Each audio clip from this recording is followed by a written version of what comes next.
¿Cómo se origina la interpretación cinematográfica? ¿Quién es el primer actor cinematográfico? ¿Cómo se construye una técnica para el devenir del intérprete cinematográfico? Esas son las preguntas que intentamos respondernos en el reflejo y la evolución del actor. Para un actor, reconocer el origen de lo que hacemos o el origen de lo que aplicamos frente a la cámara es muy importante por el sentido lógico de reconocer que el lenguaje audiovisual es un lenguaje propio. Muchas veces cuando intentamos hablar sobre la interpretación cinematográfica, recurrimos al primer actor o al primer referente de la actuación que viene siendo en nuestra ocasión o en nuestro continente, a Thespis. En el mundo occidental se reconoce a Thespis como el primer actor teatral. Pero aún así queremos saber qué es el lenguaje audiovisual y qué es lo que hace un actor de cine. Thespis nos regala a nosotros el primer debate de un hombre con los dioses. Ahí, en la reflexión, es que se origina el primer actor. Pero el primer actor de teatro, que tenía unas herramientas y un espacio escénico distinto en el que se puede desenvolver un actor cinematográfico como es el encuadre. El encuadre se va modificando a partir del punto de vista del director o del punto de vista de lo que se quiere retratar. Para el actor cinematográfico, que es la referencia que estamos usando directamente dentro de este podcast, es cómo se construye para un encuadre, cómo se construye para un plano. Cuando hacemos referencia a esto, también usamos otra referencia que tiene que ver con los hermanos Lumière, la primera proyección que se hizo en 1895, donde se proyecta la llegada del tren en el Salón de París. Pero esto no es el lenguaje audiovisual. Esta es la presentación del invento audiovisual que registra y proyecta la imagen en movimiento. La gran pregunta que nos estamos haciendo en este podcast es: ¿quién es el primer actor? ¿Cómo consigue ser el primer actor? ¿Y qué aporta para llegar a conseguir esa sensibilidad que requiere el sostenimiento y la intención interna y externa de la plasticidad artística del primer plano? Muchos citan a Louis Lumière, quien hizo el primer cortometraje El regador regado, un cortometraje con un argumento inocente, podríamos decirlo, donde contrata a su jardinero y a un niño. Su jardinero está regando unas flores, el niño pisa en la manguera, el agua se detiene, el jardinero mira por el hueco de la manguera, el niño suelta el pie y el agua corre rápidamente al rostro del jardinero. El niño se ríe, el jardinero lo persigue y le da 2 palmadas. Ese es el argumento, o ese es el primer intento del argumento, pero ese no identifica al primer intérprete cinematográfico. Aun cuando hoy en día se crea que Charlie Chaplin es el primer actor que adquirió el lenguaje audiovisual cinematográfico, en este podcast queremos no restarle importancia al trabajo que hizo Charlie Chaplin, sino aclarar la historia y dar puntos precisos y hechos históricos justos para el reconocimiento del proceso del intérprete cinematográfico. Charlie Chaplin en 1914 logra su primera aparición con El usurpador de un periodista, el Charlotte. Ahí Charlie Chaplin, en Making a Living, hace una serie de gags que viene como recurso prestado del lenguaje teatral, que anteriormente se conocía en la comedia del arte como Lassie o escena cómica. El cine va madurando, va reconociendo que hay herramientas que tienen que ir dejando atrás. Entre esas, Charlie Chaplin logra y entiende que tiene que dejar atrás algunas herramientas o algunos elementos del teatro para conseguir un lenguaje audiovisual claro. Pero ese mismo año, en 1914, aparece Kintaro Hayakawa, que para nosotros es la primera referencia audiovisual de un actor que concibe y registra a través de su lenguaje físico y espiritual un mensaje que transmite a través de la cámara. Kintaro Hayakawa, que es el protagonista de nuestro podcast de hoy, nace en 1889, familia de una dinastía samurái de 2600 años de antigüedad antes de Cristo. Hayakawa estaba destinado a ser un actor, pero ¿cómo llega a ser actor un hijo de un samurái japonés? Les vamos a explicar y les vamos a contar un poco la historia. Cuando Hayakawa entra en la adolescencia, decide estudiar en la armada para poder complacer a su padre. Su padre era un samurái reconocido y era el dirigente de su pueblo que llevaba su apellido, Hayakawa. Kintaro Hayakawa decide acompañar a su hermana el día de su matrimonio a un vidente, que es lo que se estila hacer en Japón. Y el vidente, cuando ve a esta chica, le dice: tu matrimonio está aprobado por todos, tendrás una vida feliz y una vida grandiosa. Pero tú, el hermano, ven, tu vida cambiará de la noche a la mañana. Viajarás por la masa de agua y serás más famoso que cualquier marinero que haya existido en la tierra. Hayakawa simplemente sonrió y se fue del lugar. Hayakawa ese mismo año estaba en una barca de vacaciones con sus amigos y estaban observando a unos pescadores que estaban trabajando a pulmón recogiendo moluscos. Hayakawa comienza a reírse y uno de los compañeros le hace un reto y le dice: ¿a qué no eres capaz de llegar más abajo que ellos? Hayakawa acepta el reto, se amarra un ancla a la mano y se lanza al mar. Cada minuto y cada metro que se sumergía bajo el agua sentía la presión, un dolor muy grande de cabeza. Finalmente logra llegar a la arena, suelta su mano y sube. Cuando sube, tiene los oídos, los tímpanos reventados, sangrientos. Sube la barca, van a tierra.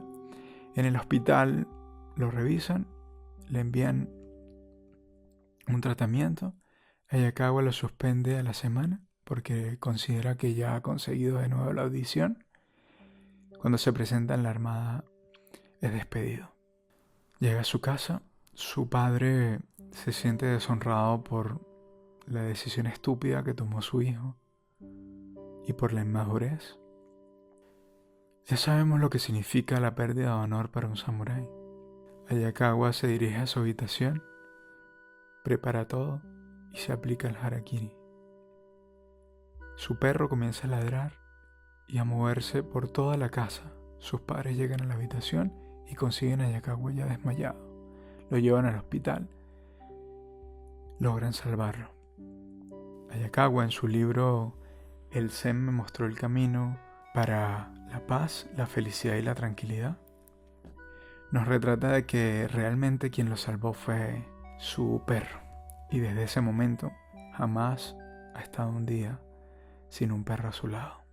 Su padre viene al hospital y lo obligan a hacer la promesa de que más nunca se va a hacer daño a sí mismo. Lo promete y así como el samurái que deshonra a la familia cumple su promesa, pero no quiere regresar a su casa. Y se abandona en un monasterio donde conoce a un budista o a un monje del Bushido, quien le enseña a dominar y a contemplar su ego. Luego de un periodo muy largo de ejercicios de meditación, está en la montaña más alta del monasterio y ve una barca que se dirige hacia unas rocas. Él intenta hacerle señas, pero se da cuenta de que no lo ven. Sigue la barca hacia las rocas y colisiona. Sale corriendo y le avisa a todo el pueblo y van a rescatar a todos los tripulantes de este barco. Cuando descienden del barco todos eran norteamericanos y el único que hablaba inglés en el pueblo era Hayakawa. Hayakawa se los presenta a sus padres deciden alimentarlos, darles vivienda y darles vestimenta mientras llegaba a otra barca.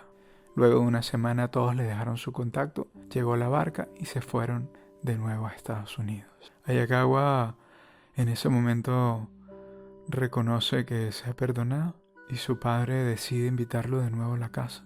Él acepta, pero con una condición de que quería seguir estudiando.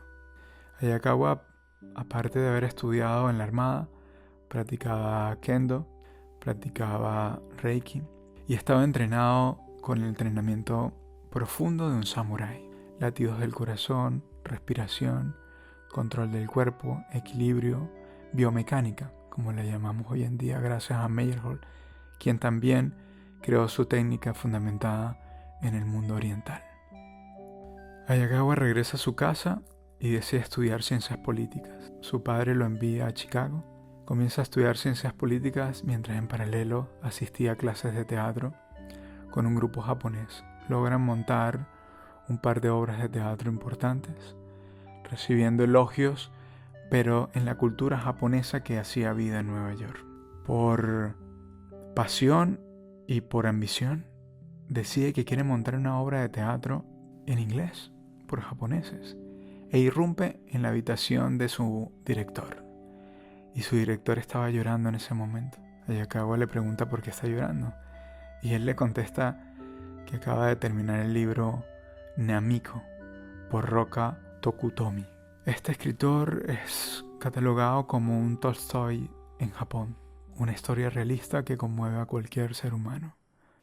Hayakawa entiende el compromiso que tiene el arte sobre el ser humano y deciden montar el Tifón. Todo este proyecto se monta en colaboración de todos los actores, ninguno recibió dinero y en la tercera función, después de un gran éxito, llega a oídos de Thomas Insen, productor, director y actor del cine norteamericano. Y luego de la tercera función irrumpe en su camerino, diciéndole: señora Hayakawa, usted termine de limpiarse mientras yo voy hablando. Me gustaría hacer esta película del Tifón, con usted por supuesto de protagonista. Hayakawa le interrumpe y le dice que no. Solamente pensar en viajar 1 hora a Carolina todos los días, no quería hacerlo. Ince insiste y dice: esta obra tiene todo, tiene mensaje, tiene propuesta y grandes actores. Hayakawa le insiste que no tiene ninguna intención de hacer la película. Ince le dice: será un gran éxito. Hayakawa le pregunta cuánto pagaría. Ince le dice una suma que Hayakawa rápidamente saca los números y se da cuenta de que ni siquiera eso era lo que había ahorrado después de tantos años vendiendo hielo mientras hacía teatro. Thomas Ince le dice: insisto, quiero hacerla. Hayakawa logra negociar que no solamente él esté en la película, sino todos sus compañeros de escena. Y finalmente se hace la película y es un gran éxito.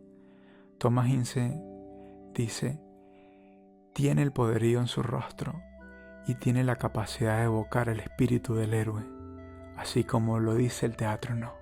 Hayakawa comienza su gran carrera y logra hacer 86 películas cinematográficas. Cuando comienzan las guerras y sobre todo la discriminación racial, Hayakawa es un poco desplazado del cine norteamericano, pero logra hacer cine en Inglaterra, junto a su esposa Aoki, sobrina de Sadayako, geisha y bailarina también como su esposa, consagrada en Japón. Logra hacer unas 3 o 4 películas en conjunto.